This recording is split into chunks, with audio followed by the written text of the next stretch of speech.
Good morning, ladies and gentlemen. Happy Thursday. Welcome to the Actors Area. I'm your host, Sean Grant. Hope you're filled with energy today, excited about what's ahead, excited about all the blessings and love and joy and excitement that life can bring, and that it's on your doorstep right now, even if you're on the West Coast and it's only 6:45 and you're just getting out of bed. Anyhow, I first want to start off by thanking all of you guys who join me on a regular basis, and have really taken this podcast to a level of great impact and great value.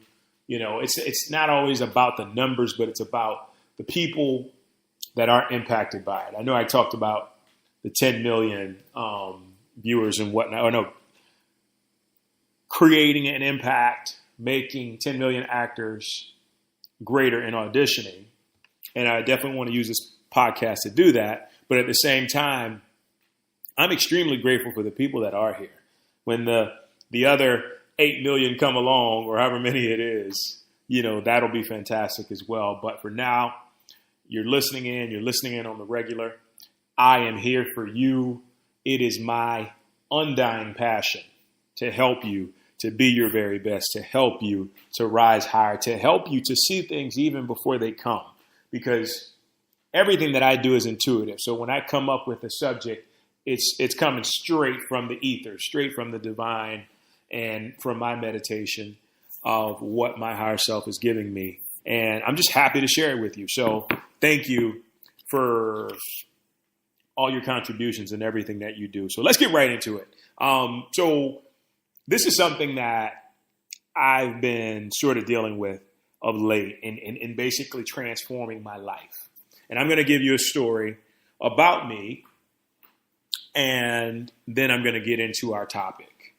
The story is actually relative to our topic, but I just want to share with you. There was a time where I was a huge people pleaser. I was a people pleaser in the sense that I would even compromise myself and my own well-being and self-respect just so I didn't have to make a ruckus, just so I could keep the peace, just so I could be in a place of not stepping on anybody's toes, no matter what, even if it meant compromising my self-respect. And so a lot of times, this would happen because I felt this deep fear within me of confrontation. And the truth of the matter is, the majority of the people I meet, I would say 77, actually, we could probably go into the 80s. 80% of the people I meet, I can physically overpower, whether it's by brute strength or whatever it is that I've learned in the past to be able to disable somebody immediately. Not that I'm like trying to be a badass to any regard, but that's just the reality that I live in. And so, but something, and I call it fear because I know what it is now, it was a fear of confrontation. And so let me give you some more background on this. I grew up in New Orleans at a time where people were dying left and right. And I mean, when I say dying, I mean being killed in cold blood in a matter of moments, waking up not knowing that that day was your last day. And before you know it, you were dead, So I witnessed a lot of times of people sticking up for themselves and losing their lives for it. So that struck such a chord of fear within me that whenever it came time for me to stand up or confront somebody, I paused. I mean, unless my back was really thrown against the wall, I paused. And it was paralyzing. I couldn't figure out why. I couldn't figure out what was urging me to not do something because it was completely out of my character. So I did some deeping and I finally came to the conclusion that it was that fear of dying, that fear of saying, and this is how powerful subconscious programming is, the fear that I thought I would die if I stood up stuck with me all those years after I knew for a fact that the person who I was standing up to wasn't going to kill me. It wasn't that serious. But that fear was still running its course in my life. And so I had to confront it, because the only way you can overcome fears is by just running right at them. If you run away from them, they're going to chase you and chase you and chase you until you decide that you're going to run to them and you're going to overcome them. And that's exactly what I did. Even when I would feel super nervous, I would just confront it. I would just step up to the plate and say, you know what? This is me. This is who I am. This is what I stand for, and I'm willing to fight for it.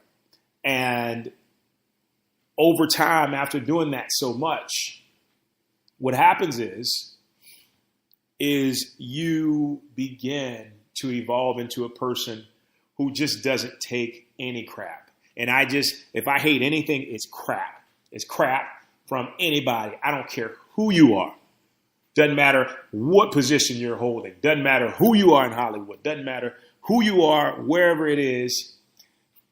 You, me, them, we all deserve a high level of self-respect. And I think that was one of the biggest problems I had with Hollywood. I can remember the very first time I worked as an extra. And this is like a long time ago. And the extras were treated so bad. And I couldn't take it, so I walked off set. I couldn't begin to fathom why another human being would treat other human beings so bad. So I said, fuck this, flat out, and I left. Like, I worked 2.5 hours, I saw the behavior, and I left. And so it became a situation where I started practicing radical self-respect. And the thing is with me, if you know me, you know that I'm probably one of the nicest, sweetest people you'd ever meet. And if you don't know me, I would love to meet you to show you that that's the truth. But all things aside, I started practicing this radical self-respect. And I knew how important it was as an actor, as a performer, even more so. So I wanted my energy to resonate somebody who genuinely cared about human beings, who loved human beings, who wanted to help human beings in any way he possibly could. And so by really cultivating that energy, that's what came across. But like I know, that in Hollywood, it still really doesn't matter for some people. And it's not only happening in Hollywood. I'm in South Florida, and people are the exact same way. And so the truth of the matter is as actors, as actresses, as performers, we have to stand up regardless. Remember, your self-respect is not worth any job. I don't care how much they're paying you. I don't care what bills you have to pay. If you miss out on a job because you stood up for yourself, the universe is applauding you, and you're gonna come out way better on the other side, because everyone deserves to be respected. Everyone deserves to be handled with care. Everyone deserves to be handled with honor, and to not have that happen is something that it's unacceptable. It's unacceptable. I can remember almost getting into tiffs with people that were casting me. I never really talked about this, but I feel like it's time to talk now. Would get into tiffs with people that were casting me because, I would feel like something should be a different way, and I would say it as calm, as collective, as respectful as possible. And because the person was not emotionally stable, which most people aren't, they get triggered and they get offensive. And I know how that is because I've been there. We've all been there.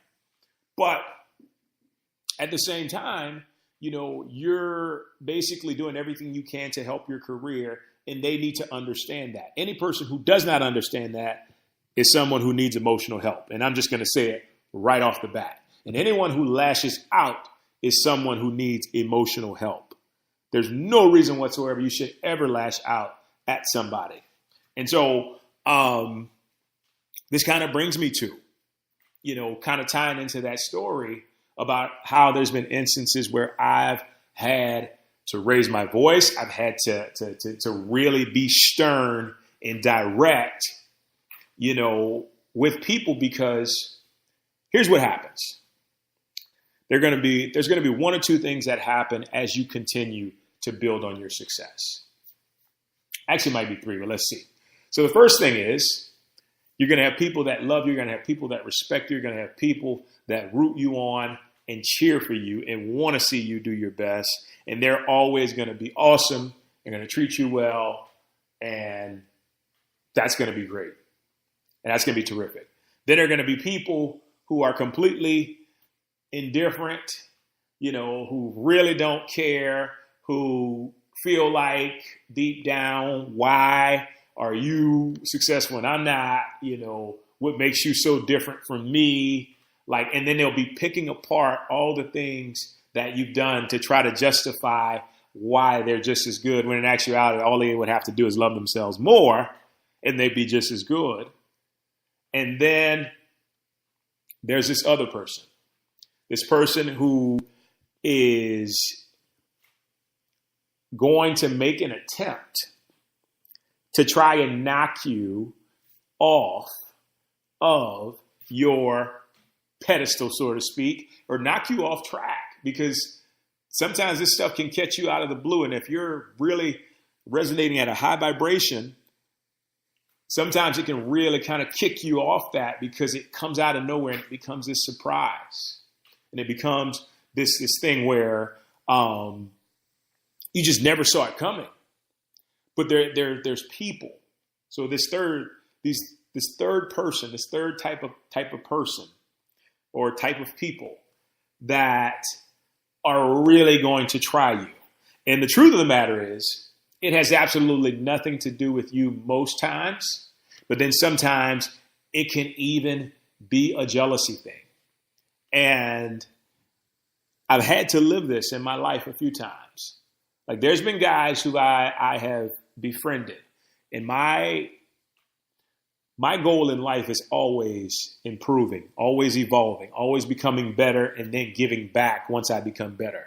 So if you get with a friend or you link up with somebody who's a so-called quote unquote friend who is in a space of not feeling the same way, and then 3 or 4 months later, you've progressed and done things and they're still at the same level, they're going to get upset with you. They're going to get upset with you. And a lot of times this happens with people in the industry. And so you can't figure out why, but it's just an attribute of insecurity. It's an attribute of people wanting to tear you down to feel better about themselves. And I've had this happen on so many occasions, so many occasions. I remember I've got a big body of resume of work, and I've even written out my own PR report. I've got testimonials. I've got all these things, this big, basically media package that I can give to people to show them that I know what I'm doing, that I can call myself a master at what I do. And I feel that way. And I honestly feel that way. And would you know, people will fire back with some of the rudest comments, some of the craziest remarks, and you'll have to put them in check. You'll have to put them in check, because if you don't, then you're going to keep repeating the process. You're going to keep being stepped on. You're going to keep being disrespected, and nobody deserves to be disrespected. That's why I say, no matter who it is, if they make $600 million and I make $6, they should still treat me with the same respect of the fact that we're connected, bubs. We're all human beings. We're all running the same race. We're just in different lanes, right? Okay, so my objective for you is just don't compromise yourself. If you're in an audition and somebody says something that you feel like is disrespected, you let them know, you know what? I feel like that was really disrespectful, and I'm going to let you know what I think of that, but I would surely appreciate it if you didn't speak like that to me ever again. And you be firm with it, even if it's Scorsese sitting across from you. I don't care who it is. You be firm with it, and you let them know that you're not going to deal with BS, because nobody has time for bullshit.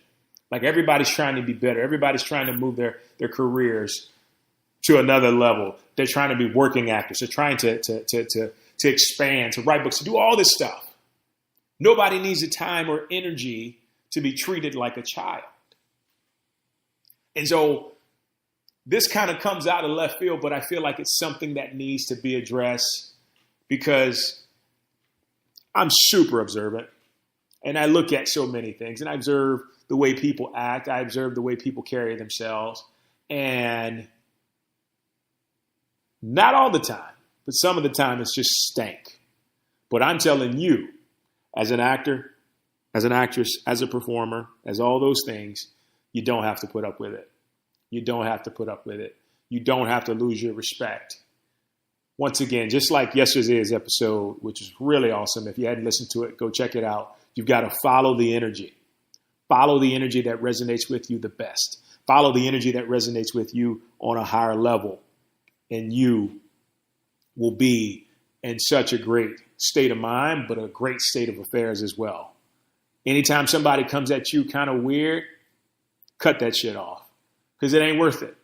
And they will regret doing that, because they are unaware that in this industry, all it takes is one time. For me in life, all it takes is one time, and somebody will be dead to me. Like, that's how I feel, because when people show themselves to you, Maya Angelou said, when people will show themselves to you if you allow them to, which means let them be themselves. And when they come back with excuses, yeah, you can forgive, totally forgive. But at the same time, you know what you're dealing with at that point. And so you make your decision from there. So as you go out today, whether you're working on set, auditioning, on stage, whatever it is, be firm, be confident, be self-respectful, be self-loving. Know that you have the goods, and know that you demand, not only deserve, but demand to be treated with a high level of respect, and give that to others. Give that to others, and that will work out greatly in your favor. Guys, thank you so much for joining me. It has been a pleasure on the Actors Area. Never compromise your self-respect. You're too good. You're too great. You're too wonderful. You're too great of an artist. Keep it high. Give it high. Live your best life. Take care.